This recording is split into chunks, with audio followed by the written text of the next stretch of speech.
Déjà 1 heure, on a été ici depuis 13 heures et en train d'auditionner les programmes d'action du gouvernement de la Première ministre Toulouse Kajidit. Et à ce qui nous concerne, c'est un programme dans les contenus, c'est un programme que nous félicitons et que nous apprécions. C'est ça l'impression. Mais je peux mettre quelques points sur les i. Vous savez, tous les programmes des gouvernements succédés par-ci par-là et des autres gouvernements qui se sont succédés, les contenus, les mentions sont bonnes. Mais ça pose un problème de l'applicabilité de ces programmes. Qu'est-ce que nous disons? Je prends d'abord exemple du secteur des transports à l'Équateur.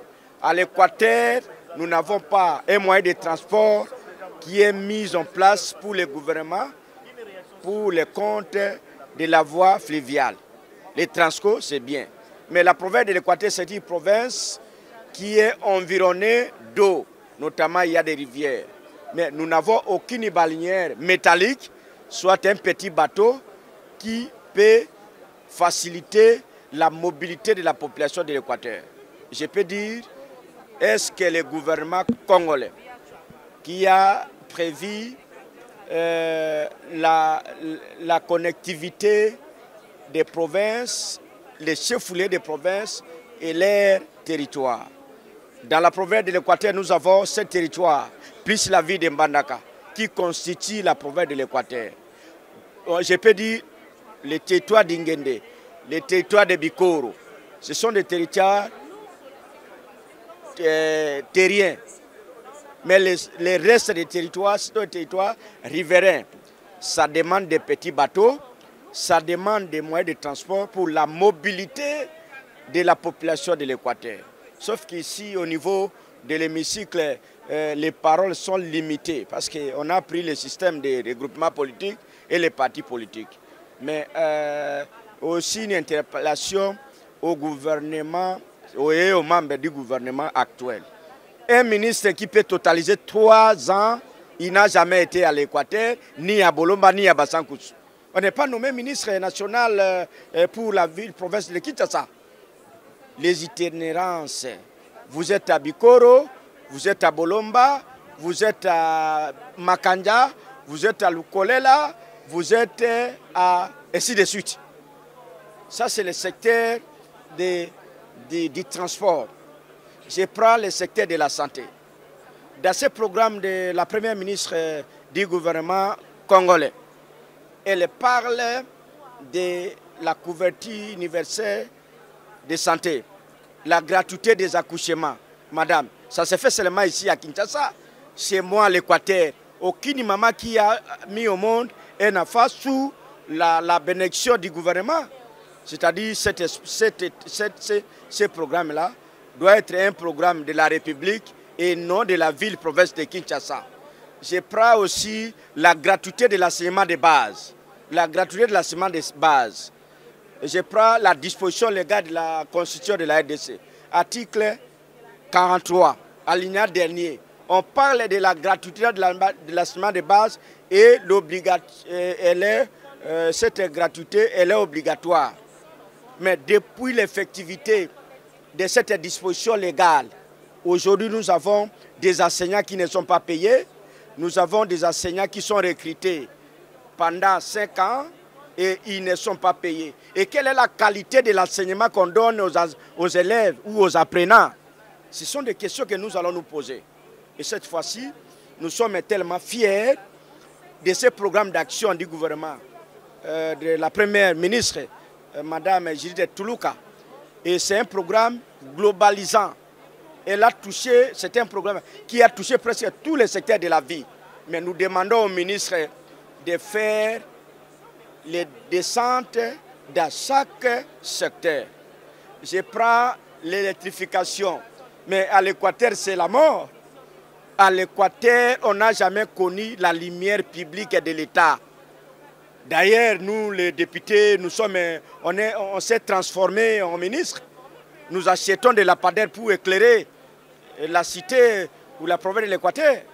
Est-ce que les lampadaires destinés pour la province de l'Équateur sont seulement pour éclairer la vie province de Kinshasa? Nous disons que ce sont des mauvaises pratiques. Nous prenons aussi la situation de l'ESI, enseignement supérieur universitaire. Heureusement qu'on a changé tout le monde qui tuait les PST ainsi que l'ESI. Vous savez, il y a un collègue qui vient d'intervenir pour le système LMD, qui vient de l'école secondaire. Il n'a pas une expérience professionnelle, soit quoi. Il fait seulement 4 ans, il est licencié. Il a un diplôme de licence, mais sa capacité n'est pas comme un licencié. C'est-à-dire qu'on doit revoir certaines choses avant de prendre des dispositions. Voilà aujourd'hui, à ce qui me concerne, comme les représentants légitimes de la population congolaise, de la population de l'Équateur, et celle de Bolomba. Nous sommes ici pour faire des plaidoyers en faveur de la communauté locale. Nous prenons la situation des rivières. Madame la Première ministre avait parlé de balisage du fleuve Congo. Mais elle a cité certaines provinces, mais elle a oublié la province de l'Équateur. Nous avons la rivière Lulonga, nous avons la rivière Likelemba, nous avons la rivière de Chouaparouk.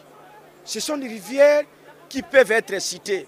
Et quand on fait un programme d'action du gouvernement, on doit se localiser et situer. Et on a parlé de création d'emplois, madame la journaliste. Madame a parlé de, si la mémoire ne me trahit pas, par an, on va créer 1000, la mémoire m'a trahi, dans quel secteur? D'ailleurs, les anciens, à ce qui concerne la fonction publique, nous avons des gens qui sont embauchés, qui ont des matricules non payées. Le gouvernement d'abord doit payer les gens qui travaillent sans être payés, avant de créer d'autres emplois. D'abord, le gouvernement doit d'abord payer les gens qui travaillent pour le compte du gouvernement et après, il va créer d'autres emplois. Vous aviez suivi un collègue qui a intervenu. Je prends le secteur de la santé. Un infirmier qui fait 15 ans, il n'est pas primé, hein, il n'a pas un salaire. Les médecins ne sont pas payés, les médecins ne sont pas primés. Et quand la Première ministre va créer d'autres emplois, la prise en charge de ces derniers, ça pose problème. On doit faire des choses proprement. Voilà, aujourd'hui, nous sommes contents et nous allons adopter et approuver ce programme d'action du gouvernement pour faciliter les opérations. On a fait 6 mois sans faire quelque chose. 6 mois. Parce que nous avons été installés ici depuis le 20 janvier de cette année-ci. On n'a rien fait. Tantôt le bureau provisoire, tantôt nous attendons la nomination de la Première ministre, tantôt nous attendons la nomination de son équipe gouvernementale. Aujourd'hui, nous sommes obligés d'accélérer les choses. C'est parce qu'on n'est pas ici pour blaguer. Nous sommes ici pour représenter et travailler.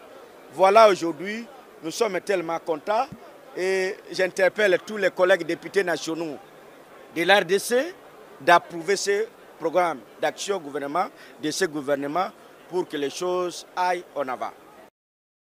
Comme ambitieux, mais pas trop détaillé, comme vous le dites, mais c'est un programme qui est global et qui fait que nous puissions retrouver des questions qui sont spécifiques et importantes pour tout le pays. Pour tout le pays. Bon, après débat et délibération, nous pensons qu'on va donner les quitus pour qu'on libère le gouvernement. Et ce que nous pouvons attendre, c'est que ce que le Premier ministre a pensé avec son gouvernement, ça puisse se concrétiser. C'est ce que nous voulons. Donc je n'ai pas à faire beaucoup de commentaires par rapport à ça. Donc, nous attendons que la mise en œuvre puisse voir le jour. Et puis on va voir comment les 100 jours vont être. Et puis pourquoi pas des 100 jours. Et puis on pourra voir la suite après.